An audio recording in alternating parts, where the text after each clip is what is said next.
सभी भक्तजनों को जय श्री कृष्ण। श्री सुखदेव जी कहते हैं, परीक्षित, इस प्रकार जब शुद्ध युमन तपस्या करने के लिए वन में चले गए, तब वैवस्वत मनु ने पुत्र की कामना से यमुना के तट पर 100 वर्ष तक तपस्या की। इसके बाद उन्होंने संतान के लिए सर्वशक्तिमान भगवान श्री हरि की आराधना की और अपने ही समान 10 पुत्र प्राप्त किए, जिनमें सबसे बड़े इक्ष्वाकु थे। उन मनु पुत्रों में से एक का नाम था प्रषद। गुरु वशिष्ठ जी ने उसे गायों की रक्षा में नियुक्त कर रखा था। अतः वह रात्रि के समय बड़ी सावधानी से वीरासन से बैठा रहता और गायों की रक्षा करता। एक दिन रात में वर्षा हो रही थी। उसी समय गायों के झुंड में एक बाघ घुस आया। उससे डरकर सोई हुई गायें उठ खड़ी हुई। वे गौशाला में ही इधर उधर भागने लगी। बलवान बाघ ने एक गाय को पकड़ लिया।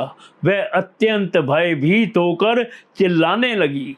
उसका वह क्रदन सुनकर प्रषद गाय के पास दौड़ आया। एक तो रात का समय और दूसरे घनघोर घटाओं से आच्छादित होने के कारण तारे भी नहीं दिखते थे। उसने हाथ में तलवार उठाकर अनजाने में ही बड़े वेग से गाय का सिर काट दिया। वह समझ रहा था कि यही बाघ है। तलवार की नोक से बाघ का भी कान कट गया। वह अत्यंत भय गिराता हुआ वहां से निकल भागा। शत्रु दमन प्रषद ने यह समझ रात बीतने पर उसने देखा कि मैंने तो गाय को ही मार डाला है। इससे उसे बड़ा दुख हुआ। यद्यपि प्रषद ने जानबूझकर अपराध नहीं किया था, फिर भी कुल पुरोहित वशिष्ठ जी ने उसे श्राप दिया कि तुम इस कर्म से क्षत्रिय नहीं रहोगे, जाओ शूद्र हो जाओ।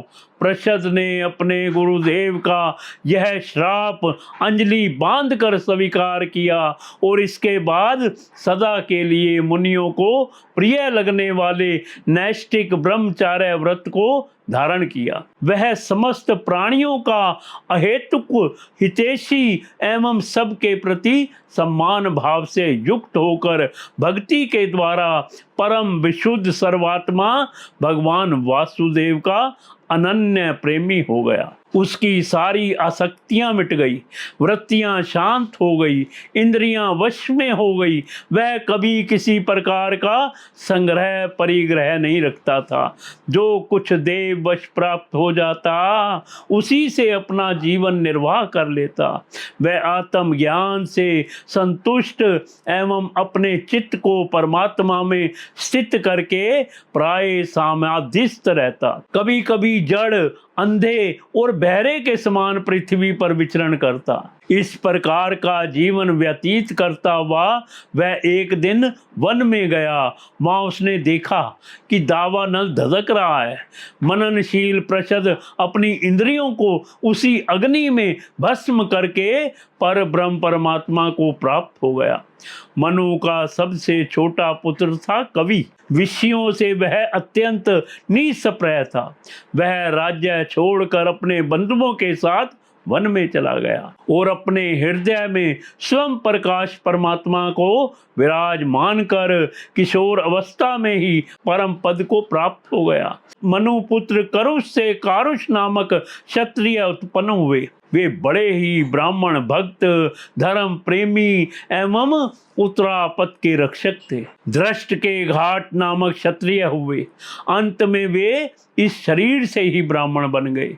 नृक का पुत्र हुआ सुमति, उसका पुत्र भूत ज्योति और भूत ज्योति का पुत्र वसु था।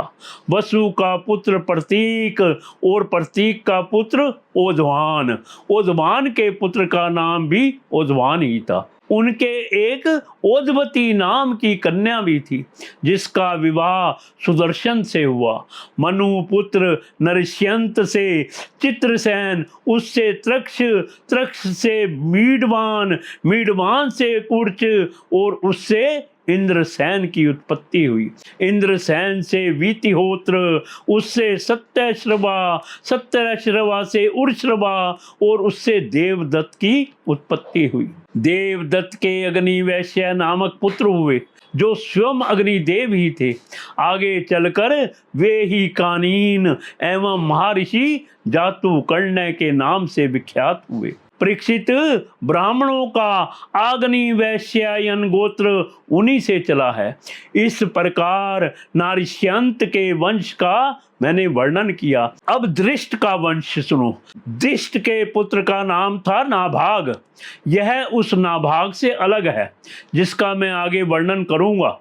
वह अपने कर्म के कारण वैश्य हो गया। उसका पुत्र हुआ बलंदन और उसका वत्सप्रीति का प्राशु और प्रांशु का पुत्र हुआ प्रमति।